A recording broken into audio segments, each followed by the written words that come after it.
Hey, how yous all doing? And welcome to episode 3.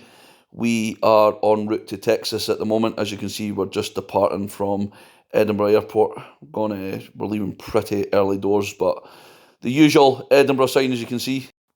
Easily one of my favourite coffees is in Black Sheep. The coffee is awfully strong, so caffeine is relatively high at the moment because I'm in a slight deficit building into the water cut.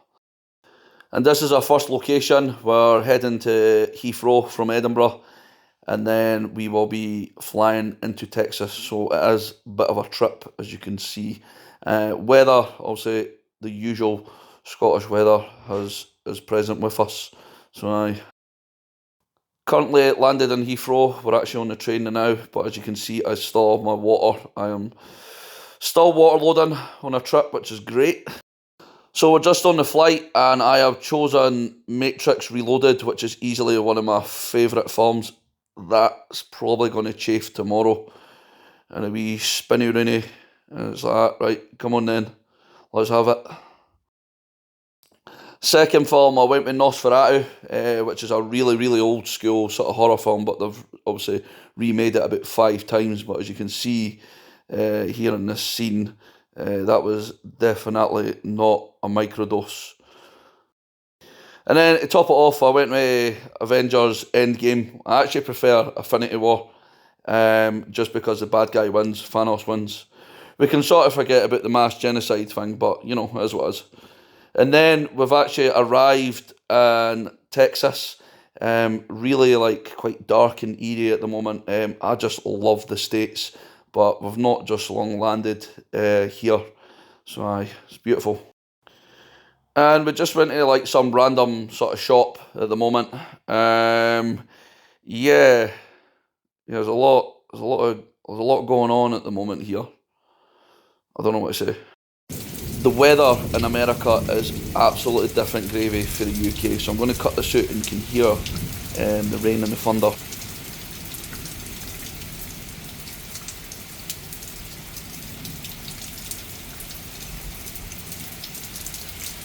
In the next clip coming up, I am going to crack open a 300mg caffeine of rain.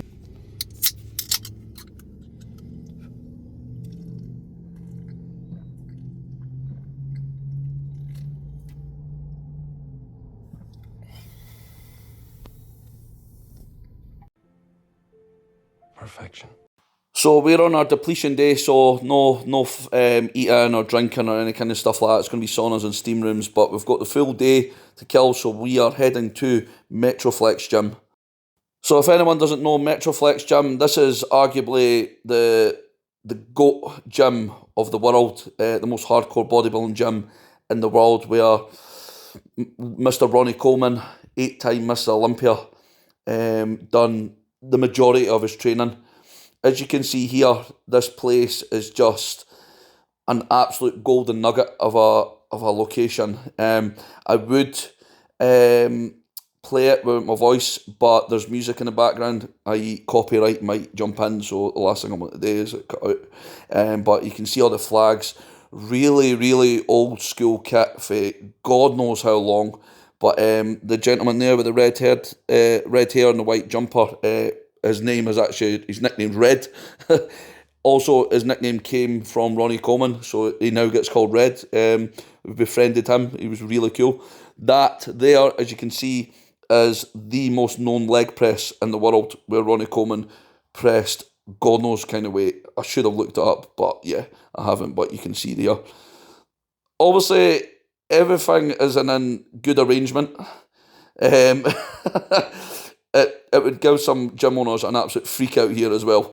And just because I'm being a wee bit vain and I'm visiting somewhere I've always wanted to go, there's just a wee front double bicep for you there. Right, so here we are. I've actually jumped on the leg press, just because why no?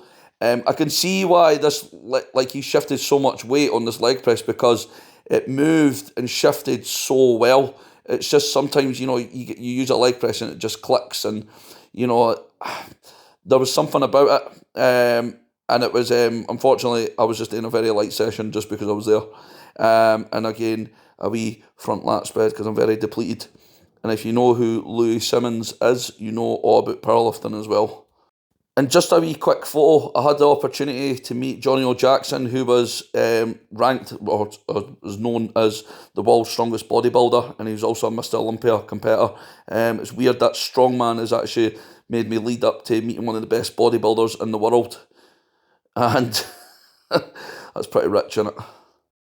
So yeah, MetroFlex Gym, you know, Strongman's gave me that opportunity to actually visit one of the best gyms in the world, and I'm very grateful for that, and I also purchased a nice wee hoodie there as well. Then we headed off to Axe Barbell, so we're just getting en route to there to see Mr. Derek Owens, who is owner of Axe here. As you can see, this is the front entrance. It's a really, really lovely kitted out gym, which you're going to see in a moment. And this is just one of his dogs, who is mega, mega friendly, just beautiful.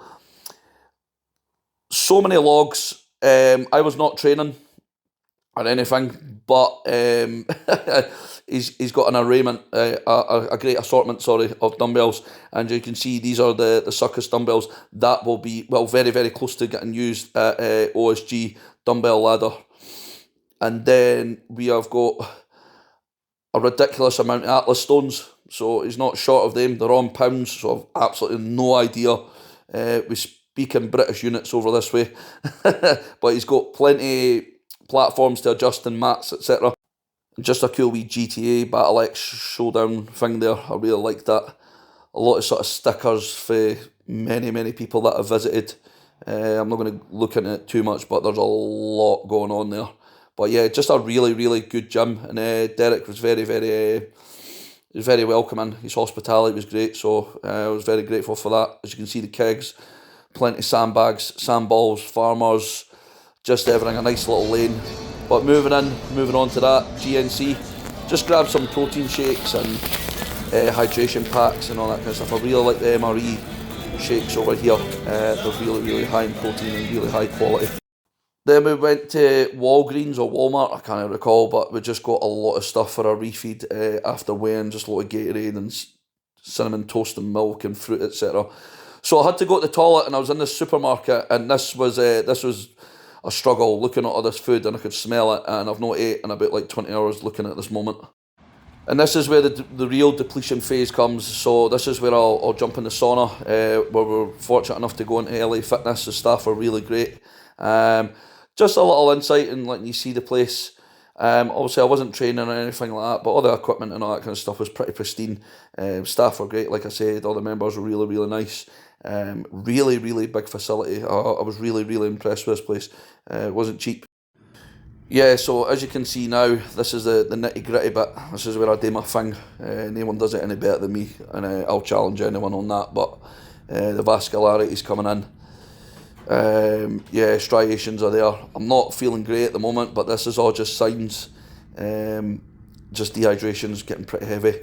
But as you can see here, I have made weight 79.9. I think I came in at 79.5 on the day.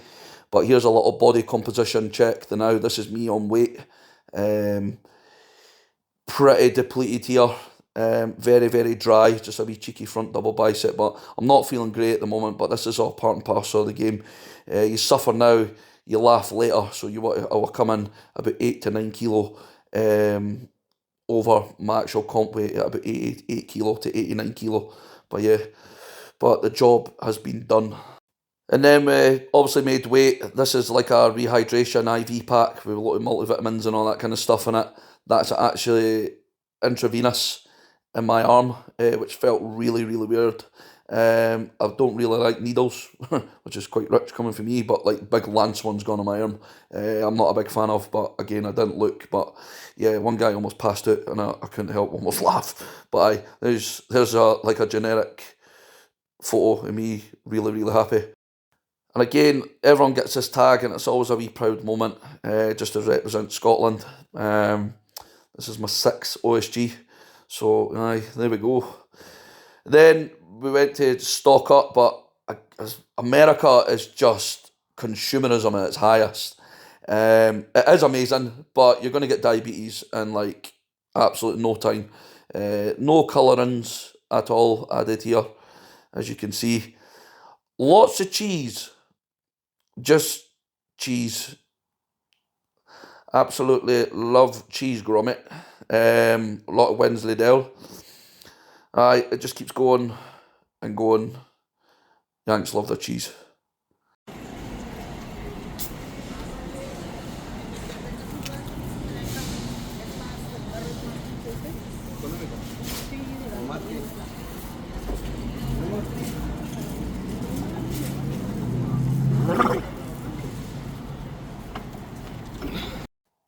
And this is obviously the evening meal. I like having a steak prior to comp. A bit of mac and cheese there and a bit of vegetables, just a bit of fibre, aid digestion. But that was a New York strip, I think it was called, but it was one of the best steaks I've ever had. And this is it. This is where it's happening. This is day one. It is log and frame carry. All the ladies will go first, and then it'll go obviously for the men's weight classes, rising. And as you can see here, there's about 500 people watching here, but there's your boy on the big screen. Yeah, buddy. Just gone absolutely mental. But aye, it was a proud wee moment there. It's a pleasure to represent the lightweight division. I didn't get much of the warm-ups because obviously I had to warm up. I didn't know what it'd be like acting like a pure influencer with like cameras and all that. But there's just one of the gents just warming up on the log. Didn't show any warm-ups in mines just because I was getting focused. But I just wanted to show you how bloody busy it gets in the warm-up area. Right, so there was 3 choices of weights, alright. So what I done is, because I was second last on, I was on the second last event, a lot of lads did not perform the way they wanted to, alright. No many lads got the heaviest log, unfortunately for them. So because I went last, I ended up getting an advantage on getting an insight on what I had to hit. And for me to just hit 3 reps, I would ended up getting joint third. And that was absolutely fine with me, even just by doing the second log. So all I was doing is, I wasn't risking too much. I wasn't too sure about the timing because I asked, but the ref didn't know. What I should have actually done is, I should have ran back and done 1 light rep on the lighter log. And then that would have actually just given me third place rather than joint third, because I shared a couple of points with another 2 gents. But that's absolutely fine. So it was a really, really good start considering. So this is where it sort of goes downhill for me. I have short arms and small hands. My grip with farmers is absolutely solid, but I do take it the full 50 metres. I do drop it. I'm sure I drop it once. Yeah, so I get to there. I've hit the line. Mr. Dan Sadler to the left there. And then each pickup, my hands just start ripping. Like, it's really, really no good. And each time I'm doing that, I'm just wrecking my posterior chain. I did get hemorrhaged with points here. But I didn't stop. I done the full time. But it was just absolute pure fatigue. And my hands were ripped to oblivion. I was going to show a photo of it, but it's a bit bloody. And I didn't need to be seeing that. But yeah. So after day one, we just went to Hurtado barbecue. Obviously, the Texans love their barbecue, so we had to go to a place that had a high ranking, but I had a wee cheeky chili.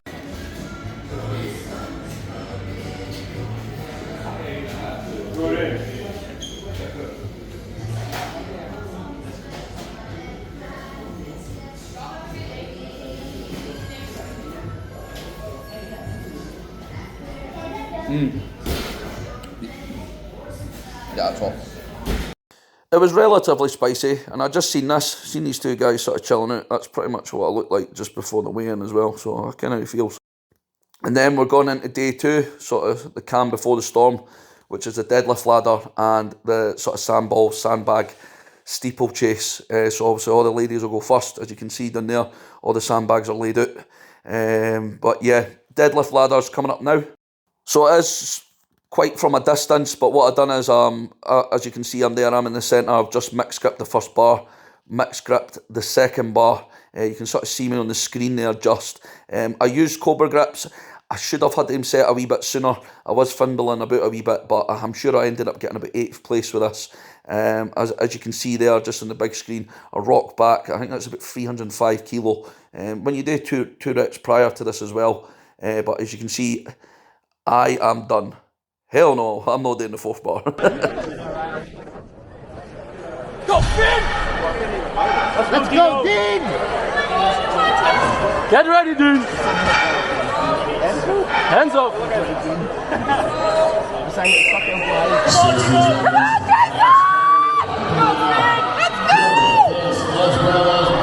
got this, baby! Scotsman, Harvard first to load, that is 250 pounds handstand iron wrestling backboard from the red area supposed to be.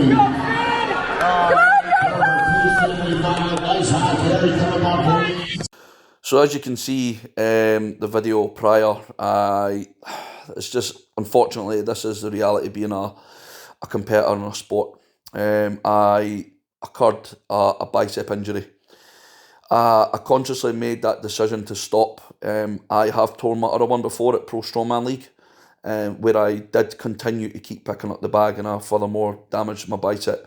So I made that decision to just stop because I had to consider longevity. But unfortunately for me, this was my time out, and I did not make the finals due to injury as well. But this is just the harsh reality of it, and you know what, you just need to take on the chin and move on. And I've seen this absolutely mecha 7-Eleven, which I just randomly just took a video of it because it was huge. Right, so this is all your under 80 lads that made the finals. Really happy to see Finlay Mercer landing third, considering he was on the podium at Europe's as well. And then there is Mr. Chris Harper, who is a former world's strongest man under 80s, who landed second. Considering the guy tore his bicep about 16 weeks ago and had surgery, is absolutely ridiculous on that comeback. And then there's your man there, Mr. Mason Cup, who is now your new world's strongest man under 80 kilogram champion. Just a great array of lads from all different countries. But Mason Cup's just it was a good moment, and I've had the pleasure of competing with him several times. We've actually went against each other on Atlas Stones at the finals a few years ago, which he absolutely smoked me at. But yeah, it is what it is. But yeah, just a massive congratulations to all the lads who got to the finals, and just all the competitors who turned up, every single competitor, all the ladies, all the men. You should be proud of yourself to put yourself out there. And then we are leaving to go to Houston, but I've just seen some beef jerky, sweet hot, so I'm just trying to get my protein in. But yeah, a lot of additives there. And here is Houston. Interesting place.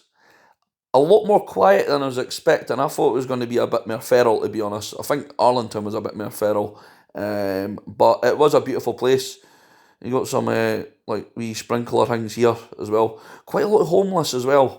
But they were nice enough. They weren't like hostile or that kind of stuff. But yeah, just a really lot of restaurants and all that kind of stuff, which you're going to see in a minute. So we had actual proper tacos here as well, which were like a good 9 out of 10. And I was really impressed. And there you go, Los Primos. Really good. And then after that, we ended up visiting the Houston Space Center, which was absolutely immense, and I've never seen anything like this in my life. But there was a lot of people. I was a wee bit overstimulated how many humans were there, but I try to get as much footage as I can. I've not done too much because, again, we're in a space station. This is meant to be more about strongman, but it's more just the journey of it, innit? So you can get a tiny wee insight on things. But this is sort of like the main deck, we'll call it. But yeah, just a few things. This is like one of the original spacesuits that someone wore. I probably should check the name up, but I've not done it. But pretty cool if you ask me. This was weird. This was really strange. Yeah, just spinning around and simulating stuff. It's definitely not a microdose there either.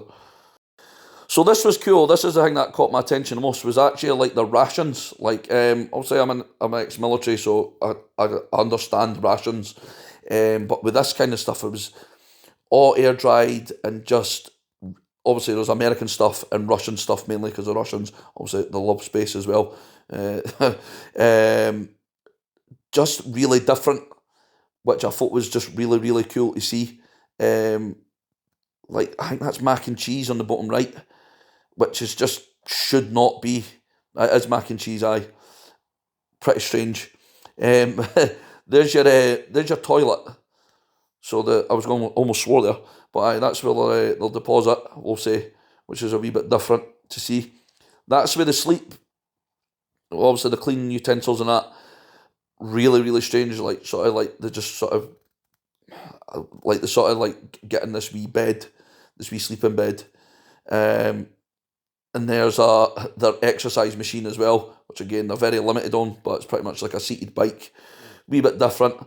Then again, White Girl Wednesday, Starbucks obviously, and then I ended up getting a iced sugar cookie latte, which is larger than the ones in the UK and far more caffeine and sugar, and I absolutely loved it.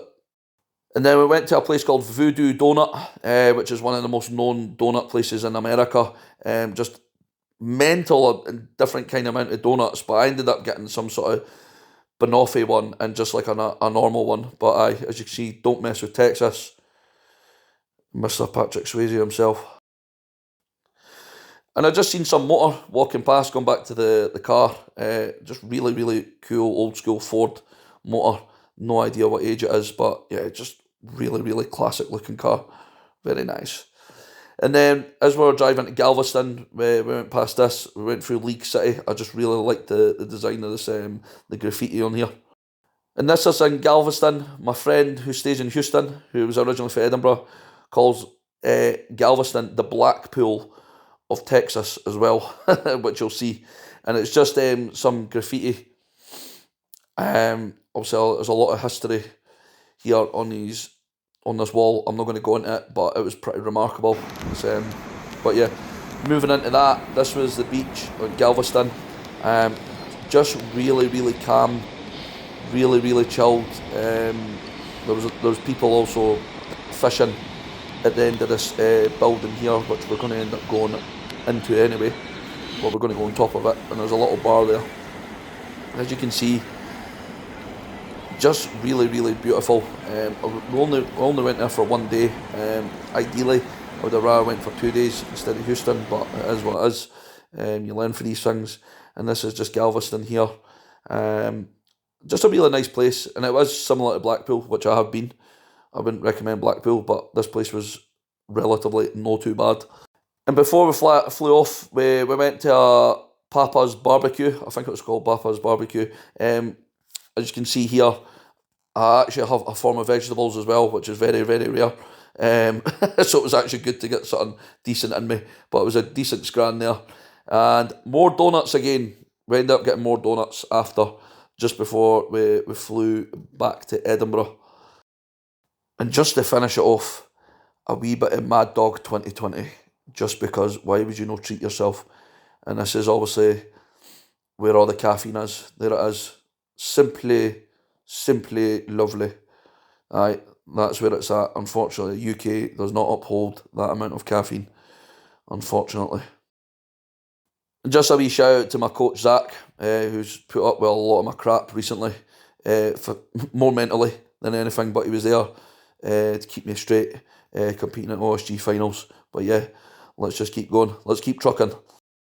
So that is a wrap on OSG 2025 in Texas.